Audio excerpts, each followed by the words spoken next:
Hey, alright everybody, so welcome to stage 3 of our GCM Dingo upgrade build. This Dingo has gone a few miles already, and we are really happy with the performance of this rig. Really happy. I want to make a couple of notes here before we move into stage 3 just to tell you how stage 2 ended up working out. We have taken out the 20-turn motor that was in here, the 20-turn Wraith motor, and we replaced it with a Tekin heavy-duty 35-turn. That brought our wheel speed way down, which was really nice because in first gear, the truck just creeps. It's so nice. About half throttle, you can just creep with the truck on a nice steady incline. It doesn't slow down for bumps or terrain changes. And in second gear, you got lots of wheel speed to get you going down the trail fast. One of the things I want to make a mention of with this build is that with all the GCM trucks, we try to build our trucks so that the center of gravity is right in front of the transfer case. This is where we find the trucks crest the hills the best. They have the best degrees incline capability. They have the best side hilling. As long as you keep everything low and you keep the weight in the front, you can steer the head with the steering up and down the cliff there and keep yourself side hilling really well. So right now we've got the balance of the truck just in front of the SCX skid plate. As you can see here, I'm trying to get my finger on it. We're ahead of the skid plate, maybe 1/8 of an inch at the most. As far as I'm concerned, this truck is perfectly balanced. Now if we had a bigger battery than a 2200 in the back, the center of gravity would move back maybe a half an inch or less, so it's still ahead of the transfer case. It's going to be perfect. Now let's move into stage 2 because we've done a couple of things with this truck in stage 2 for performance upgrades, like getting the axle trusses on, and we've got all the components set up for the combo kit. And when we move into stage 3, we're looking for drivability and performance. So how do you get both of those with this much truck? There's a lot going on here. Well, it's pretty simple. First of all, we needed to upgrade the tires. We used the original Dingo tires back on the truck. So these are the R35 axial ripsaws, the 1.9 size. We have the foams trimmed in them. So instead of having the foam full size like this, we trimmed down the foam on the outside so that the foam was a little bit smaller than the tire. It's just about like that. If you can get a vision of where this foam is sitting in the tire, there's a little bit of room in here. You see that? There's a little bit of air in here when the tires are sitting. And what that means is that when the tire is actually on the ground, you're getting the maximum contact patch. The tire has a little bit of flat squish to it. We set up video for the tire trimming, for the foam trimming, in the GCM Scale Garage channel. You can have a look there for that. And we wanted to get the most drivability. So not only are these tires going to give us a performance gain over the flat irons, but we wanted drivability. Drivability with a 2-channel, with a winch, with all the stuff that we got going on here with the lighting and everything. You got to go one place to get this to be easy to use. It's called HeyOK Performance. If you haven't heard of HeyOK Performance, you got to Google this guy and have a look at the stuff that he's offering, because the equipment that he's offering to make our RCs drivable and easy to use, it's top shelf. So I called up Al at HeyOK Performance and I told him what I was trying to do with this truck. This, my friends, is a HeyOK special. You can do this yourself if you've got a lot of computer skills and you know how to flash computers and radios and stuff. I don't know how to do that stuff. So I called Al at HeyOK Performance and he set me up this GT3C radio. It's got every imaginable computer controlled thing inside there that you've ever imagined. And we've got it set up here on our AX2 2-speed transmission. This has been flashed for 5 channels. 5 channels.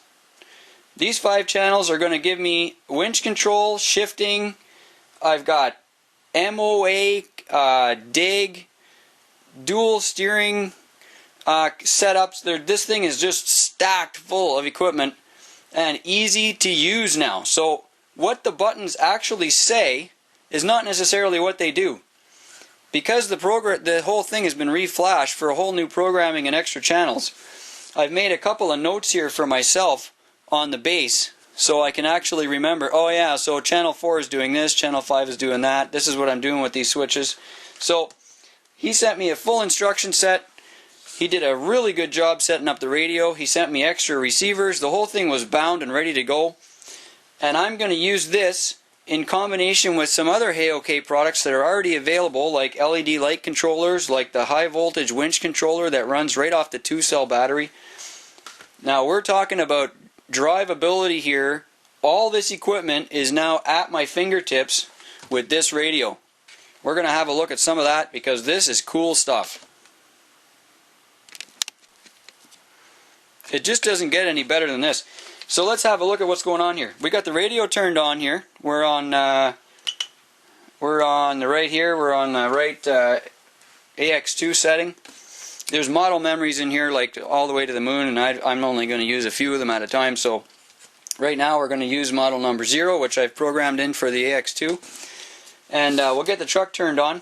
Now you've already seen this, but I like to use these big monster battery switches. So if everybody's kind of, I've had quite a few comments when I'm out on the trail and people say like, hey, aren't you going to unplug your battery? No, I'm not. I've got this huge big switch right here. This thing, my friends, connects or disconnects the positive terminal, or negative if you wire it that way, and it completely disconnects my battery from the whole truck. Completely disconnects it. Now why is that important? I'll tell you why. Because I've got a 7.4 volt servo. I've got a 7.4 volt winch controller from HeyOK, and I want to run those direct to the battery. There's no switch to shut those off unless you go and unplug it. So if you forget your ESC switch on at some point, which I've got set up right here, if you forget this on, or you shut it off thinking that you're done for the day, and you throw the car in the trunk and you take off and you go home, by the time you get home your 7.4 volt servo and a winch controller have just drained your battery dead. That's why I use these big monster switches. It's very convenient to just reach under the truck and flick the switch on and off. But there's more to it than that. The reason I do it is because I had the chance here today for stage 3, for drivability, to just add all my 7.4 volt components direct to my switch. So I ran a new red wire right in here, and this red wire goes from the positive side of my switch on the ESC side all the way up, and I wired it right into the winch controller, the high voltage winch controller from HeyOK Performance. I wired it right into my 7.4 volt servo, and let me tell you guys, this thing has tons of steering now, and it has a huge amount of power on the winch. I'm really excited, and I have no problem wondering whether the truck is still drawing power or not, because when I turn this thing on, it's on. Speed control's armed. I got my servo, I got my winch control right on the radio. When I turn this thing off, it's dead. That's the reason why I use this switch. If I ever had a problem with the battery, or something caught fire, or some strange thing happened to it, I can shut this switch off and it's over. That's the kind of drivability and security and easy to use that I want. Now, let's have a quick look at what's going on with the radio here. So I'm going to turn this on, and that's going to arm up here. Now, this is so sweet.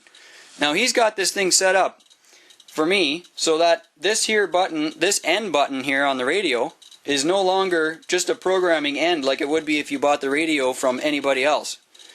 This radio flash from HeyOK Performance, this end button is now set up to do a toggle for my switching on the shifter. Have a look at the shifter and watch what goes on here on the radio. So my channel 4 is going 100% minus 100. 100% minus 100. Now, there's also endpoints and everything in here. So I mean, I can still set up the endpoints on that 4th channel to get the servo to do what I want. But I got my shifter right here. Boom, boom, just like that. This, my friends, is easy. This is drivability. Let's have a look at the winch. Now the winch on this truck is currently a unit from 3 Racing. This is so easy with the high voltage winch controller. I've got this winch just screaming here now, so I've got the channel for the winch set up right here. It's channel number 5, and it's using the steering trim left and right. I can still set my steering trims in the programming. Nothing's been lost, but he's reassigned these buttons for me here, so that when I push this button, my winch comes out. When I want to put the winch in, I push this button. And if you have a look at what the radio says, right now my channel 5 is at 0. If I push the button, I get 100% one way, 100% the other way. See that? Guys, this is easy. And this is what I need when we're trying to move this truck into stage 3 for drivability and performance. Dude, when your buddy is stuck or you're wrapped around a tree someplace and you need to get winched out, you can pull that thing out, boom, just like that, right off the radio. Need to change gears? Click the switch. That's it. Our drivability and our stage 3 on the Dingo upgrade, basically with the exception of the tires, goes straight to HeyOK Performance, because this thing right here is going to save the day. That's stage 3 for the upgrade on the Dingo.